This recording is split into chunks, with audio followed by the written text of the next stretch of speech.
મને એ લોકો સંભળાવે છે।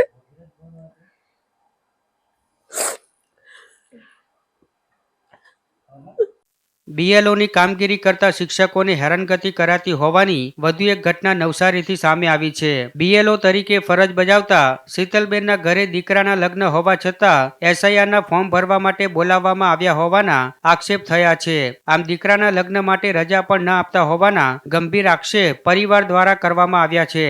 લગ્નમાં દીકરાની જાન નીકળે એ પહેલા ફોર્મ સબમિટ કરવા માટે જલાલપોર તાલુકા કચેરી ખાતે બીએલઓને બોલાવવામાં આવ્યા ત્યારે સતત માનસિક હેરાનગતિના કારણે શિક્ષિકાની તબિયત બગડતા નવસારીની ખાનગી હોસ્પિટલમાં ખસેડવામાં આવ્યા છે, જ્યાં શિક્ષિકાએ સંબંધિત અધિકારીઓ પર સતત માનસિક હેરાનગતિના આક્ષેપ લગાવ્યા છે।